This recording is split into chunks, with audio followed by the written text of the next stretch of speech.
अस्सलाम वालेकुम students. Last की वीडियो में हमने 30.2 के क्वेश्चन नंबर 5 तक सॉल्यूशन किया था।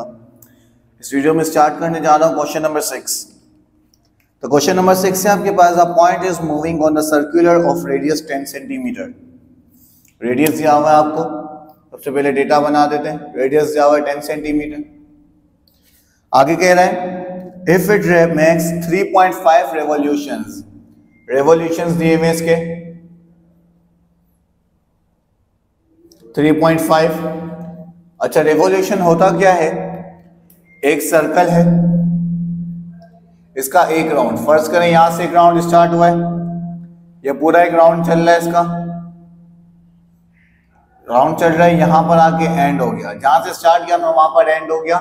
ये कहलाता है एक रेवोल्यूशन, और एक रेवोल्यूशन बराबर होता है 360 डिग्री के। ठीक है, अब यहां पे सवाल क्या कह रहा है? रेवोल्यूशन है 3.5। आगे कह रहा है find the distance travel by the point, यानी लेंथ मालूम करने की बात हो रही है। लेंथ मालूम करनी है यहाँ पर आपने। अच्छा, रेवोल्यूशन आपको जो है वो 3.5 दिया हुआ है, इसको आप चेंज करेंगे डिग्री में। डिग्री में कैसे चेंज करेंगे? 1 रेवोल्यूशन बराबर है 360 है, तो 3.5 को 360 के बराबर कर देंगे हम, मल्टीप्लाई कर देंगे। तो जब 3.5 को 360 के बराबर इसलिए किया क्योंकि देखो एक रेवोल्यूशन जो है वो 360 के बराबर है, तो आपने ये बताना है कि 3.5 रेवोल्यूशन कितने डिग्री के बराबर होगा। तो आपने क्या किया, 3.5 को मल्टीप्लाई कर दिया 360 से, तो आपके पास आंसर आ गया 1260। क्या आंसर आ गया? तो आपके पास ये डिग्री में आ गया 1260 डिग्री। अब आपने करना क्या है, डिग्री से इसको रेडियन में चेंज करना है। क्या करना है? डिग्री से रेडियन में चेंज करना है। तो डिग्री से रेडियन में चेंज करने का तरीका तो पता ही है, 1260 multiply by pi divided by 180। Pi की वैल्यू 3.142 है, पुट कर देंगे ऐसे, is equals to 1260 multiply by 3.142 divided by 180।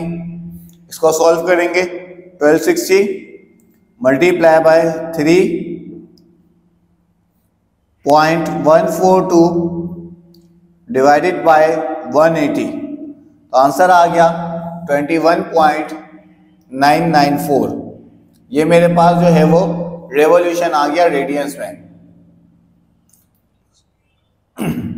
आगे अब सवाल क्या कह रहा है, क्या फाइंड करना है? लेंथ।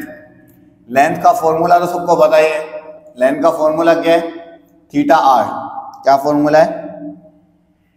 लास्ट क्वेश्चंस में करवाया भी था, फॉर्मूले बताए थे सारे मैंने। लेंथ का फॉर्मूला जो है आपके पास वो थीटा आर है, लेंथ बराबर है थीटा आर के।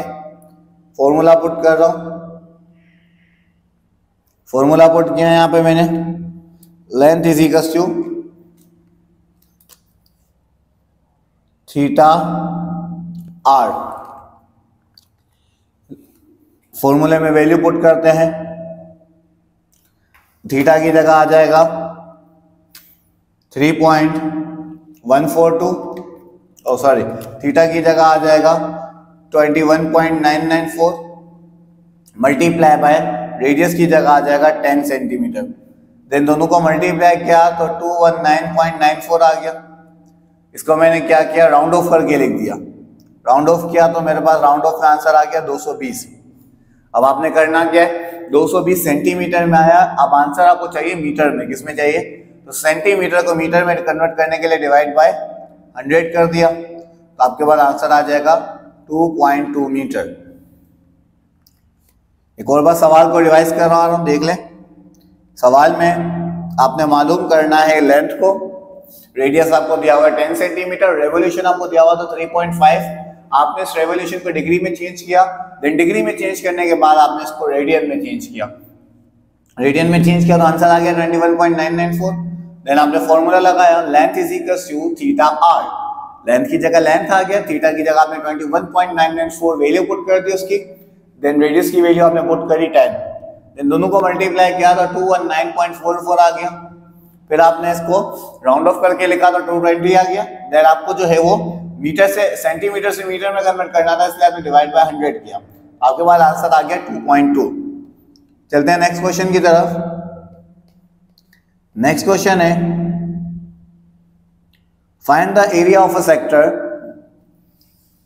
डेटा बना रहा हूं इस क्वेश्चन का। सवाल कह रहा है find the area of the sector, यानी ए मालूम करना है। आगे कह रहा है with central angle of pi upon 4 radian, यानी एंगल आपको दिया हुआ है, थीटा आपको दिया हुआ है, पाई अपॉन 4 रेडियन। आगे in circle of radius 4 centimetre, radius दिया हुआ है 4 सेंटीमीटर। बहुत आसान सवाल है। आपने एरिया का फॉर्मूला पुट किया, area is equal to 1/2 r square theta. फॉर्मूले में वैल्यू पुट कर दी है simple. Area is equal to 1/2 का 1/2 आ गया, रेडियस की जगह 4 आ गया, थीटा की जगह आ गया आपका 3.142/4। पाई की वैल्यू पुट कर दी 3.142। देन आपने इसको सॉल्व करना है। सॉल्व कैसे होगा? 4 का स्क्वायर 16 मल्टीप्लाई किया 3.142 से, आपके पास फिर उसको 1 से मल्टीप्लाई करोगे तो सेम आंसर आ जाएगा। तो ऊपर मल्टीप्लाई करने के बाद आंसर आया 50.272 अपॉन में 2 4 जा 8 आ गया। देन दोनों को आपने डिवाइड कर दिया तो आपके पास आंसर आ गया 6.284। ये आपके पास जो है वो एरिया आ गया। ठीक है, ये तो छोटा सा क्वेश्चन था। एरिया मालूम करना था, थीटा आपको एंगल यानी आपको दिया हुआ था और रेडियस आपको दिया हुआ था। चलते हैं नेक्स्ट क्वेश्चन की तरफ। नेक्स्ट क्वेश्चन है मेरे पास find the if a point of the rim of a 21 centimetre diameter. अभी सवाल में डायामीटर की बात हो रही है, यानी सवाल में आपको डायामीटर दिया हुआ है। बेटा क्या दिया हुआ है? डायामीटर दिया हुआ है। डायामीटर दिया हुआ है आपको 21 सेंटीमीटर। अच्छा, आपको जरूरत डायामीटर की नहीं है, आपको जरूरत जो है वो रेडियस की है। तो अब डायामीटर से रेडियस निकालेंगे। रेडियस का फॉर्मूला डायामीटर अपॉन 2, यानी 21/2। तो आपके पास आ गया 10.5 रेडियस। अब रेडियस आपके पास सेंटीमीटर में, इसको मीटर में कन्वर्ट करेंगे तो सेंटीमीटर से मीटर में जाने के लिए डिवाइड बाय 100, तो आंसर आ गया 0.105। आगे बढ़ते हैं। Flywheel travels 5040 metres per minute. यहां आपको लेंथ दी हुई है 5040 पर मिनट की बात कर रहे हैं, लेकिन हमें पर सेकंड का चाहिए। तो 1 मिनट में 60 सेकंड होते हैं, तो उसको डिवाइड कर देंगे 60 से। जब 5040 को डिवाइड किया हमने 60 से, तो आंसर आ गया हमारे पास 84। ठीक है, आगे सवाल क्या कह रहा है? आगे क्वेश्चन कह रहा है हाउ मेनी रेडियंस, यानी एंगल मालूम करने की बात हो रही है, क्योंकि रेडियन जो है वो एंगल को ही कहते हैं। रेडियन मालूम करना है। आपने रेडियन के लिए फॉर्मूला लगाया। जब आपको लेंथ मालूम करनी थी तो आपने फॉर्मूला लगाया था length is equal to theta. अब रेडियन मालूम करना है तो आर मल्टीप्लायर है एल से डिवाइड हो जाएगा। तो इस तरीके से आपने थीटा को अलग किया। देन आपने यहाँ पर थीटा का फॉर्मूला पुट किया। Theta is equal to length upon radius. Length आपको दी हुई 84 और रेडियस आपको मिला है यहाँ पर 0.105। जब आपने 84 और 0.105 को डिवाइड किया तो आपके पास आंसर आया 800। क्या आंसर आया? आपके पास 800 रेडियन जो है वो इसका आंसर आ गया। एक और बार सवाल देखें। सवाल में आपको डायामीटर दिया हुआ था। डायामीटर क्या होता है? एक सर्कल को जो 2 टुकड़ों में तोड़ दे। अब हमें तो डायामीटर की नीड नहीं है, हमें रेडियस की नीड है। तो एक डायामीटर में 2 रेडियस होते हैं। कितने रेडियस होते हैं? तो हमने इस डायामीटर को 2 से डिवाइड कर दिया तो हमारे पास जो है वो रेडियस निकल आया। अब रेडियस सेंटीमीटर में था तो हमने उसको जो है वो मीटर में कन्वर्ट कर दिया। मीटर में कन्वर्ट करने के लिए हमने डिवाइड बाय 100 किया। तो यहाँ पर मेरे पास 0.105 जो है वो रेडियस आ गया। और लेंथ आपको दी हुई थी 5040 पर मिनट के हिसाब से, लेकिन हमें चाहिए थी पर सेकंड के हिसाब से। तो हमने 5040 को 60 से डिवाइड कर दिया तो हमारे पास जो है वो पर सेकंड के हिसाब से इसका जो है कैलकुलेशन आ गई। देन आपने सिंपल वैल्यू फॉर्मूले में पुट करी, देन इसको सॉल्व कर दिया। Next question, a car is running on a circular path of radius equal to double the arc of the circle.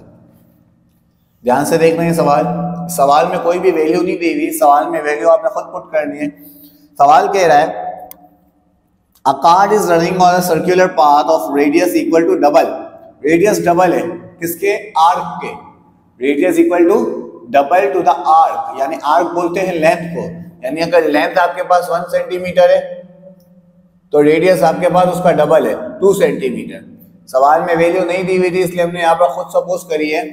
Length अगर 1 सेंटीमीटर है तो रेडियस उसका डबल है 2 सेंटीमीटर। आगे कह रहा है of the circle travelled by the car find the angle. क्या मालूम करने की बात हो रही है? एंगल मालूम करना है। वही फॉर्मूला आपने लगाया, angle is equals to length upon r. Length आपको दी हुई है 1, रेडियस आया आपके पास 2, डिवाइड किया तो 0.5 रेडियन आ गया। सिंपल क्वेश्चन था। सवाल में वैल्यूज गिवन नहीं थी, सवाल में जो है वैल्यूज आपने खुद पुट करी। कैसे? क्योंकि सवाल कह रहा था a car is running on a circular path of radius equal to double. Radius double है किसके? To the arc. किसके डबल है बेटा? आर्क के, यानी आर्क भी कहते हैं आप लेंथ को। अगर लेंथ सिंगल है तो आर्क जो है रेडियस जो है वो उसका डबल है, यानी लेंथ अगर 1 है तो रेडियस उसका 2 है, लेंथ अगर 2 है तो रेडियस उसका 4 है। ठीक है, देख आपने सिंपल 1 और 2 पुट करना है, ज्यादा आगे वैल्यू पुट नहीं करनी। आंसर आ गया आपका 0.5। लास्ट क्वेश्चन है एक्सरसाइज का। क्वेश्चन है in a circle of radius 12 centimetre. Circle में रेडियस दिया हुआ है 12 सेंटीमीटर। आगे कह रहा है an arc substance in a central angle of 84 degree. यहां पर एंगल दिया हुआ है 84 डिग्री। आगे कह रहा है find its arc length and calculate the area of sector. Length और एरिया मालूम करने की बात हो रही है। सबसे पहला काम आपका क्या है? थीटा जो एंगल आपको डिग्री में दिया हुआ है आपने उसको कन्वर्ट करना है रेडियन में। तो 84 multiply by pi divided by 180। तो जब आप 84 को पाई की वैल्यू यानी 3.142 से मल्टीप्लाई करेंगे और फिर डिवाइड कर देंगे उसको 180 से, तो आपके पास आंसर जो है वो रेडियन में आ जाएगा। तो आंसर आ गया यहाँ पर मेरे पास 1.46। ठीक है, ये 1.46 रेडियन में आ गया। अब दो चीजें मालूम करनी है, एक लेंथ और एक एरिया। लेंथ का फॉर्मूला थीटा आर, फॉर्मूले में वैल्यू पुट करते हैं। Length is equals to theta यानी 1.46 मल्टीप्लाई बाय रेडियस यानी 12। 1.46 को जब मैंने 12 से मल्टीप्लाई किया तो मेरे पास आंसर आया लेंथ का 17.52। नेक्स्ट पार्ट एरिया मालूम करना था। एरिया का फॉर्मूला 1/2 आर स्क्वायर थीटा। फॉर्मूले में वैल्यू पुट करते हैं 1/2 आर यानी रेडियस जो कि आपको दिया हुआ है 12 सेंटीमीटर, 12 का स्क्वायर आ जाएगा और थीटा आपके पास है 1.46। यहाँ लिख दिया आपने ब्रैकेट में 1.46। अब आपने करना क्या है? 12 का स्क्वायर निकाला 1/2, 12 का स्क्वायर 144 मल्टीप्लाई बाय 1.46। 144 और 1.46 को मल्टीप्लाई किया, 144 मल्टीप्लाई बाय 1.46 तो आंसर आया 210.24। अपॉन में 2 का 2 आ गया। जब इन दोनों को डिवाइड किया आपने तो आपके पास आंसर आया 210.24 डिवाइड बाय 2। तो आंसर आया 105.12। ठीक है, जब इन दोनों को डिवाइड किया आपने आपके पास आंसर आ गया 105.12 सेंटीमीटर स्क्वायर। उम्मीद है इस वीडियो में आपको जो है 30.2 के रिमेनिंग क्वेश्चंस जो अच्छे से क्लियर हुए होंगे। Thank you.